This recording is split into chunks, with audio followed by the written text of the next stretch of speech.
Graça e paz. Nós vamos agora para a ministração da palavra do Senhor. E o texto já está no mural, é Lucas capítulo 10, o versículo 25 em diante. O texto diz: E eis que se levantou um certo doutor da lei, tentando-o e dizendo: Mestre, que farei para herdar a vida eterna? E ele lhe disse: Que está escrito na lei? Como lês? E respondendo ele disse: Amarás ao Senhor teu Deus de todo o teu coração, de toda a tua alma, de todas as tuas forças, de todo o teu entendimento, e ao teu próximo como a ti mesmo. E disse-lhe: Respondeste bem, faze isto e viverás. Ele, porém, querendo justificar-se a si mesmo, disse a Jesus: E quem é meu próximo? E respondendo, Jesus disse: Descia um homem de Jerusalém para Jericó e caiu nas mãos dos salteadores, os quais o despojaram e, espancando-se, retiraram, deixando-o meio morto. E ocasionalmente descia pelo mesmo caminho certo sacerdote, e vendo-o passou de largo. E de igual modo também um levita, chegando àquele lugar e vendo-o, passou de largo. Mas um samaritano que ia de viagem chegou ao pé dele, e vendo-o, moveu-se de íntima compaixão. E aproximando-se, atou-lhe as feridas, aplicando-lhe azeite e vinho, e pondo sobre a sua cavalgadura, levou-o para uma estalagem e cuidou dele. E partindo ao outro dia, tirou 2 dinheiros e deu ao hospedeiro e disse-lhe: Cuida dele, e tudo o que demais gastares te pagarei quando voltar. Qual, pois, destes 3 te parece que foi o próximo daquele que caiu nas mãos dos salteadores? E disse: O que usou de misericórdia para com ele. Disse, pois, Jesus: Vai e faze da mesma maneira. Vamos orar mais uma vez? Ó Deus bendito e maravilhoso, nós oramos certos, ó Pai, que o Senhor nos ouve, pois é assim que nos diz a Tua palavra. A Tua palavra é verdadeira, a Tua palavra é viva, a Tua palavra é eficaz. Espírito Santo de Deus, que tens o controle, que tens o domínio, és Tu, Espírito Santo de Deus, quem esclarece, é o Senhor quem nos convence, é o Senhor quem opera. Nós dependemos de Ti e, baseados na Tua santíssima graça, é que desde já agradecemos pela Tua presença santa, pura e verdadeira, conduzindo a Tua palavra como sempre tem feito através dos séculos, e hoje não será diferente. Amém. Nós lemos em Lucas, o Evangelho de Lucas, e Lucas ele descreve essa passagem de uma forma extraordinária, onde nós encontramos uma parábola. E Jesus usava esse método de parábola para trazer ensino e fazer com que as pessoas que estivessem à sua volta entendessem o significado da sua resposta. É interessante nesse texto que Jesus estava ali e um doutor da lei estava próximo, acompanhando aquilo que Jesus estava fazendo, e muitos dos doutores da lei, alguns eram fariseus. E qual é a diferença entre um doutor da lei e um fariseu? Nem todo doutor era fariseu, e nem tampouco todo fariseu era um doutor. Os fariseus eram um grupo religioso judaico, era um grupo ortodoxo, pessoas que tinham uma vida regrada, ou seja, uma vida distinta, pessoas extremamente rigorosas em todos os seus atos. E os doutores da lei? Geralmente os doutores eram escribas. Esses escribas eram pessoas letradas que conheciam o hebraico. Lembrando a vocês que no mundo antigo, no período em que Jesus viveu, as pessoas já não falavam mais o hebraico. A língua hebraica já era uma língua morta, era uma língua antiga. E os textos escritos na Torá, o livro sagrado dos judeus, todo ele era escrito em hebraico. E os livros que hoje nós temos e da forma como nós conhecemos, no mundo antigo não existiam livros como nós conhecemos, eram os pergaminhos. Os pergaminhos eram rolos feitos, confeccionados de pele de carneiro, uma pele bem esticada, uma pele limpa, e essa pele de carneiro ela era escrita e não existiam, como nós temos hoje, capítulos, versículos, parágrafos, ponto. A língua hebraica é uma língua que não tem vogais, e isso torna mais difícil ainda a leitura. Nós estamos habituados a usar vogais e a lermos de uma forma que, juntando as palavras, nós formamos, juntando as letras, nós formamos uma palavra. Porém, no hebraico não é assim, é diferente. No hebraico também a leitura se lê da direita para a esquerda, diferente do que nós estamos habituados, nós lemos da esquerda para a direita.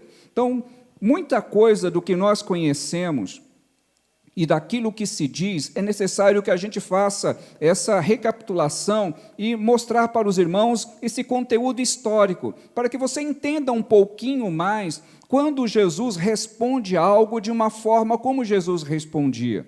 Aquele doutor da lei era alguém que estava habituado a fazer o quê? Traduzir o texto. Era alguém que lia o texto em hebraico e depois traduzia esse texto para as pessoas comuns, as pessoas que estavam à sua volta. Então, era uma pessoa habituada à leitura e certamente um grande estudioso.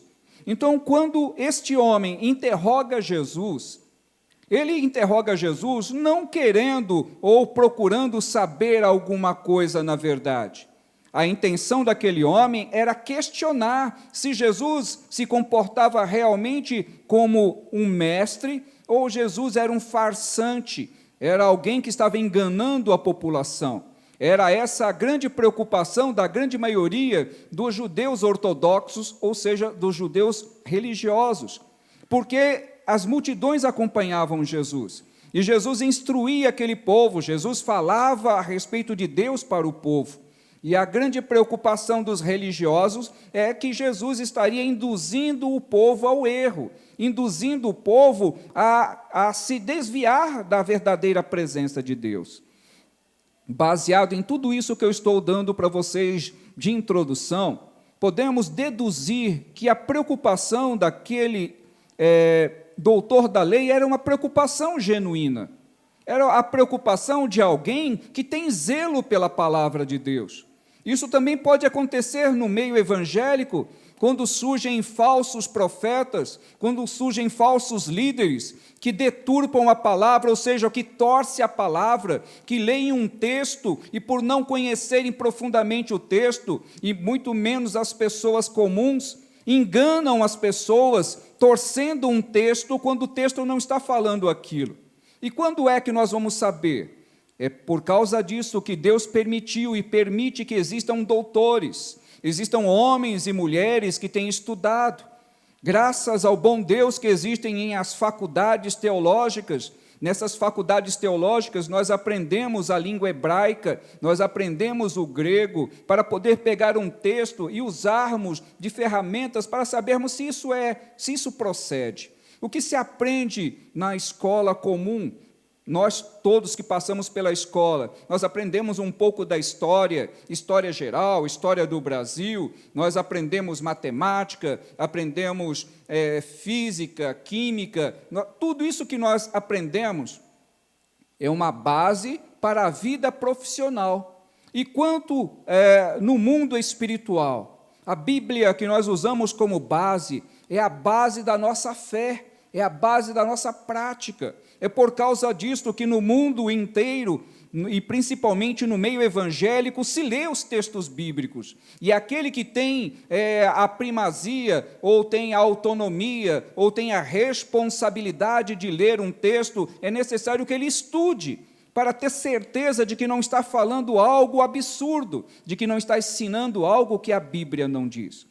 Então, esta é uma preocupação genuína, e aquele homem, presumo eu, também tinha uma preocupação genuína. Ele interroga Jesus, esperava ele que Jesus desse uma resposta direta, quando ele perguntou para Jesus: quem é o meu próximo? Essa interrogação era baseada no próprio texto bíblico. É incrível, amados irmãos. Por que é necessário nós aprendermos um pouco mais? Porque se eu e você não soubermos a base, nós vamos olhar para a Bíblia e interpretarmos de uma forma que não é correta. O texto bíblico, o texto em Deuteronômio, em Levítico 19, 18, diz assim: não te vingarás, nem guardarás ira contra os filhos de teu povo, mas amarás o teu próximo como a ti mesmo. Eu sou o Senhor. O texto em Levítico, quando aquele doutor da lei fez essa pergunta para Jesus, a resposta que ele aguardava que Jesus dissesse quando ele disse: quem é o meu próximo? Jesus deveria ter dito para ele: o meu próximo é o povo de Israel. O meu próximo são aqueles que servem a Deus. Mas a resposta de Jesus não foi uma resposta direta, porque aquele homem perguntou esperando essa resposta. Ao invés de Jesus responder diretamente para ele, Jesus traz uma parábola. E o porquê dessa parábola?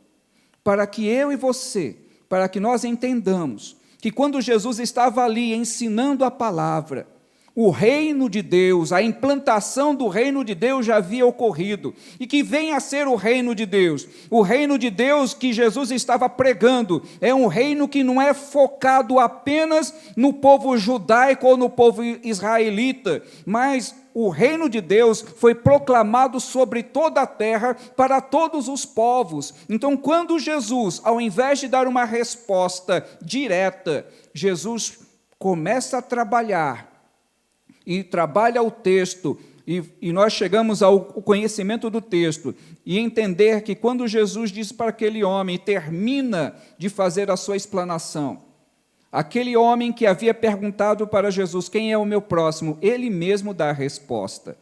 E isto é a nossa base, é a base daquilo que você já está ouvindo essa noite.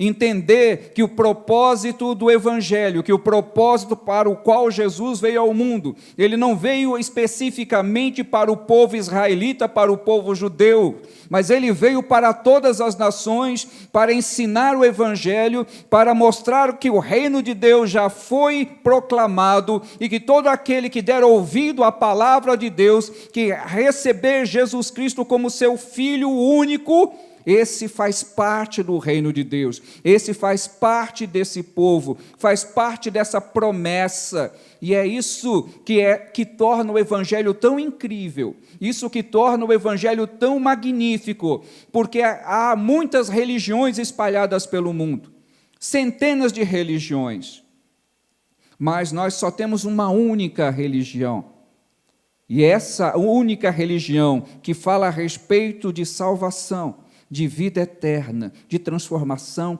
é o cristianismo. O cristianismo é a única entre todas as religiões, e principalmente as religiões que têm um único Deus, que nós temos a religião, o Islã, que são teocráticas, o Islã, que só acredita que existe Alá, o único Deus, o judaísmo, que acredita em Yahvé, o único Deus, e o cristianismo.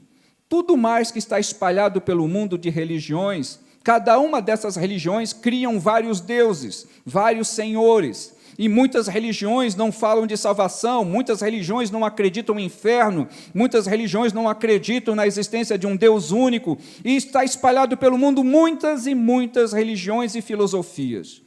Mas quando Jesus foi questionado por um judeu ortodoxo, a resposta de Jesus foi muito além do que aquele homem esperava ouvir.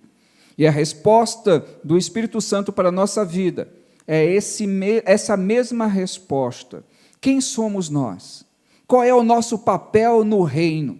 Qual é o nosso papel dentro dessa escolha extraordinária que foi a escolha de Jesus? Entendendo nós, amados irmãos, que não somos nós que fomos ao encontro, é Ele que veio ao nosso encontro. Não somos nós que escolhemos a Ele, mas foi Ele quem escolheu a nós. Então todo o mérito é de Jesus. Tudo é dele e para Ele. Toda a glória retorna para Ele, todo o mérito é para Ele. Então, quando alguém, ele ouve a palavra de Deus, quando uma pessoa ouve a palavra de Deus, essa pessoa é privilegiada. Por quê? Porque milhões morrem todos os dias sem nunca ter ouvido a palavra de Deus. Milhares de pessoas deixam essa vida sem conhecer que existe uma vida magnífica que aguarda aqueles que acreditam na palavra de Deus. Então entenda que é um tremendo privilégio ouvir a palavra do Senhor. Porque quando nós ouvimos a palavra do Senhor, isso alegra o nosso coração, tonifica a nossa alma, revigora o nosso espírito, dá mais confiança para seguirmos adiante, nos dá sustento emocional, nos dá equilíbrio para que nós possamos continuar avançando sem ter sombra de dúvida de que estamos no verdadeiro caminho, que não estamos trilhando um caminho falso, que não estamos trilhando um caminho que não nos leva à vida eterna. Mas quanto mais nós aprendemos a respeito de Cristo, quanto mais nós aprendermos a respeito da sua palavra, mais certos nós estamos de que aquilo que nos aguarda está baseado na palavra do Senhor, que Ele promete para aqueles que ficarem com Ele até o último dia. O Senhor nos promete uma coroa, por isso que é um reino. Um reino existe em coroa, e a coroa só é dada para alguém que é muito importante para o reino. Então dá para você entender que quando o Senhor te chamou, Ele não te chamou para te colocar num lugar secundário, mas quando o Senhor te chamou para te colocar num lugar de destaque, para te dar um novo nome, para te dar uma coroa, para que você habite no reino eterno, para que você faça parte da corte do Senhor. Isso é um chamado para aqueles que acreditam na palavra de Deus. E não é um chamado para pouca coisa, mas é um chamado extremamente precioso. E aqueles que entendem isso, irmãos e irmãs, vivem uma vida plena, não olhando para as coisas que o mundo oferece, não olhando para as dificuldades que aparecem, mas olhando para a vitória que já está garantida. Não é algo que você vai fazer, é algo que você já recebeu. Entenda isso, irmãos. A preocupação daquele judeu ortodoxo, tradicional, era de quê? Qual era o pensamento de todo religioso? Eu devo cumprir com determinadas regras para que eu seja merecedor de alguma coisa. No mundo religioso, em quase todos os meios religiosos que você venha a estudar, você vai encontrar essa linha filosófica de que as pessoas fazem por merecer. E isto faz parte até mesmo da filosofia brasileira. As pessoas que vão atrás, que correm atrás, são aquelas que são merecedoras, que são colocadas em destaque. Mas no reino espiritual não é assim que funciona. Não é você fazendo algo que vai te colocar num lugar de destaque. Não é por mérito, não é por categoria, mas é pela misericórdia do Senhor. E isso não nos faz melhor do que ninguém, mas muito pelo contrário, nos faz entender o quanto nós somos pequeninos e dependemos dele. Não depende de mim nem de você, depende exclusivamente dele.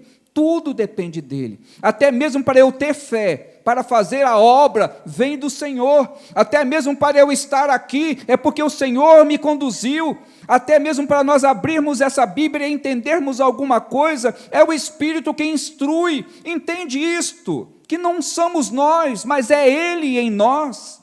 E isso faz toda a diferença. Foi isso que Jesus estava falando para aquele estudioso religioso.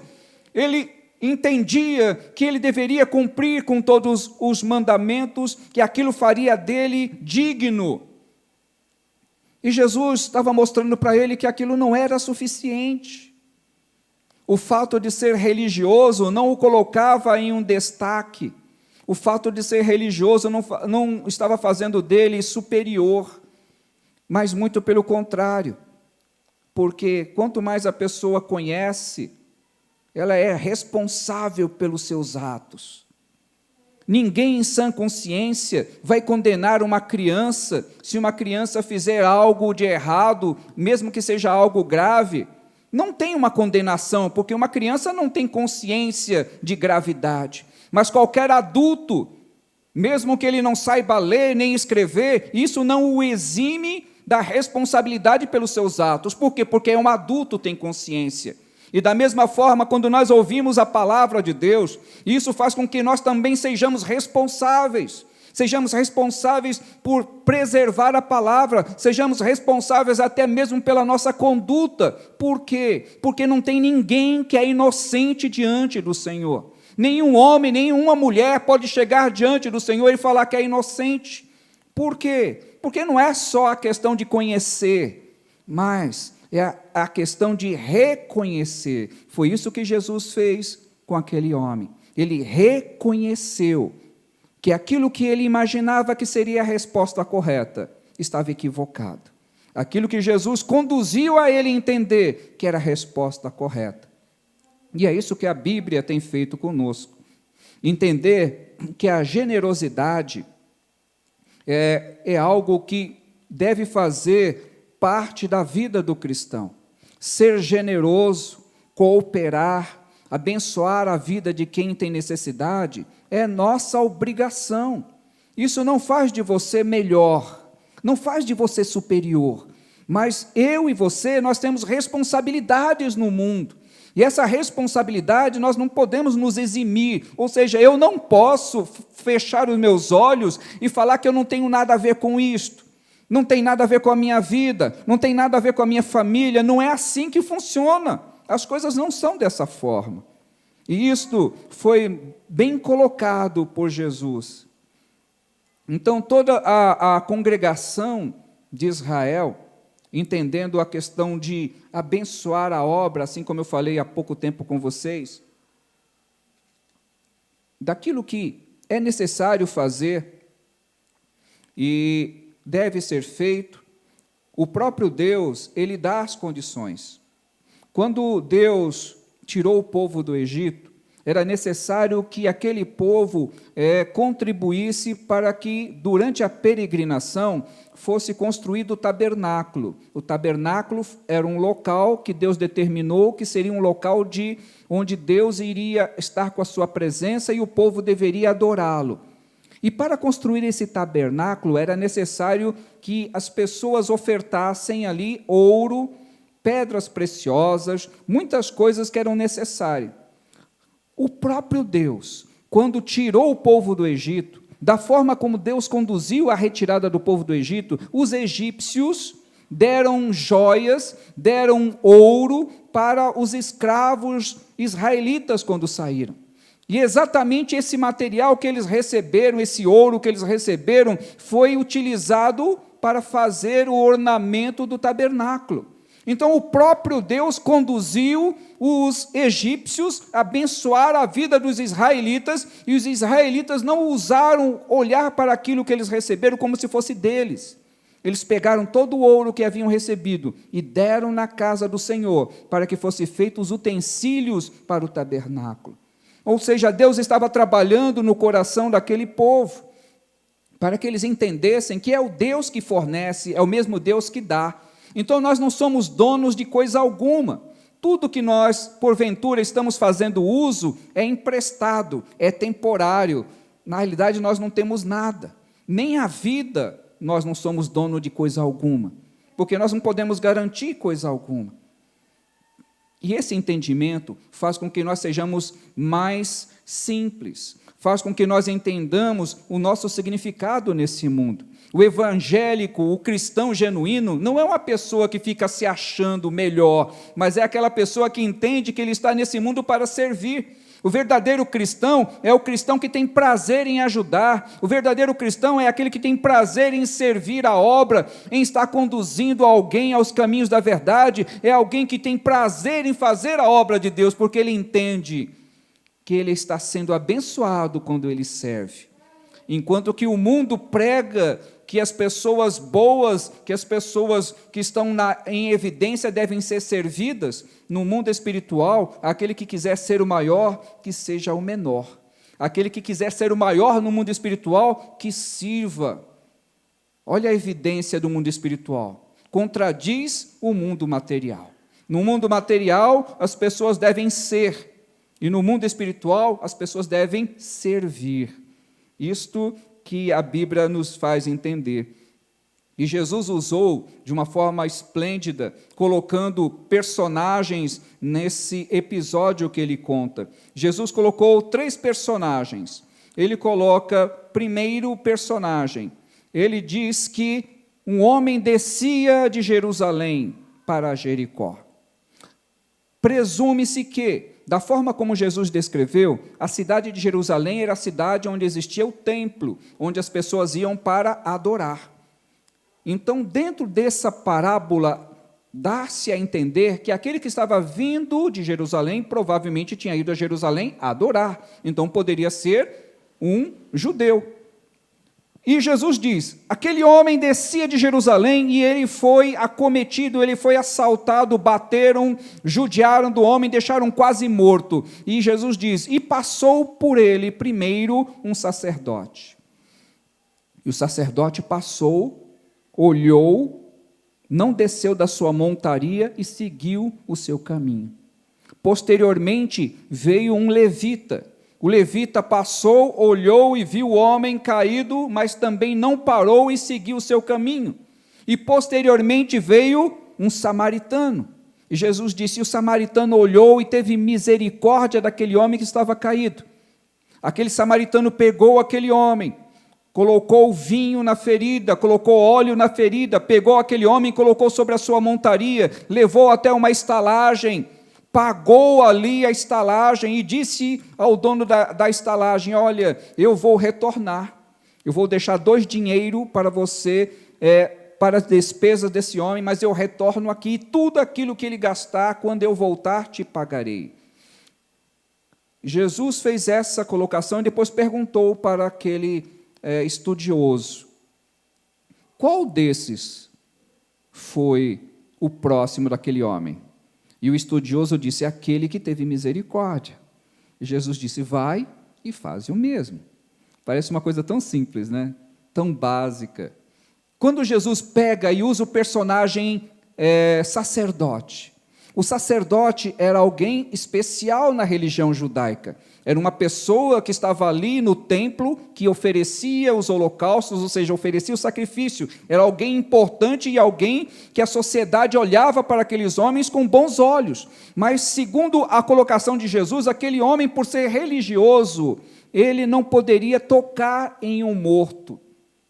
Então, se aquele homem que estava ali, Jesus disse que ele estava como morto. Então, aquele religioso, se ele tocasse em um cadáver, ele ficaria impuro, não poderia servir. Mas lembre-se que Jesus disse que aquele homem estava descendo de Jerusalém. Então, o que isso nos mostra? Que aquele religioso não estava retornando para Jerusalém. Então, mesmo sendo um sacerdote, ele estava retornando também de Jerusalém. Então, se ele tocasse ou se contaminasse, não teria problema. Por quê? Porque ele não iria servir no templo. Mas, mesmo assim, aquele homem não fez nada. Depois vem um levita. Quem eram os levitas? Os levitas eram aqueles que serviam no templo. O levita era aquele que levava madeira, o levita era aqueles que ajudavam na manutenção do templo, e o levita não tinha problemas em relação à contaminação. Mas Jesus usou 2 religiosos, um super religioso e o segundo também, e aqueles 2 não fizeram nada pelo homem. E vem um terceiro. Jesus usa a figura do samaritano. O samaritano era um povo odiado pelos judeus. Os judeus odiavam os samaritanos por causa de uma questão histórica. Os samaritanos eram um povo misto, eles não eram judeus ortodoxos, e era um povo misto e um povo que veio habitar na região de Jerusalém, e durante a história, o povo de Samaria, eles contaminaram o templo. num período histórico, eles pegaram resto de cadáveres e ossos humanos e levaram para o templo, e isso trouxe um grande escândalo. E por causa disso, o povo de Israel, os judeus tradicionais, tinham ódio dos samaritanos. Então, Jesus usou a figura odiosa de um samaritano, e aquele samaritano usou de misericórdia para com aquele homem que provavelmente nessa parábola deveria ser um judeu. Então, aquele samaritano fez tudo que estava ao seu alcance para cuidar daquele homem que estava no caminho. Essa colocação de Jesus não é somente na questão de ajudar, ou seja, que é nossa obrigação ajudar, mas o que Jesus fez, ele colocou o discurso daqueles homens por terra.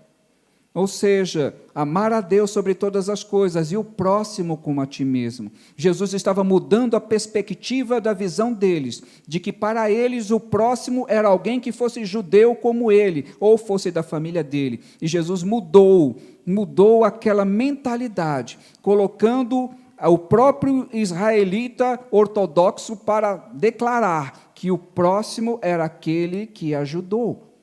Essa visão, irmãos, é uma visão cristã, é uma visão cristocêntrica, é uma visão voltada exatamente para aquilo que é primordial no cristianismo. O cristianismo não é uma religião que fica focada apenas em rituais. O cristianismo não é uma religião que fica focada em lugares que sejam especiais, ou pessoas especiais, mas o cristianismo fica focada em servir, em estar servindo a comunidade, porque à medida que você serve, você demonstra o amor, demonstra a fraternidade, e aquilo que nós realmente executamos é o que vai falar a respeito do nosso temperamento, da nossa vida emocional, da nossa vida religiosa, porque eu posso fazer um discurso extraordinário, e você pode ter aí o mais lindo discurso, mas se a tua vida não for condizente com isto, o discurso fica vazio.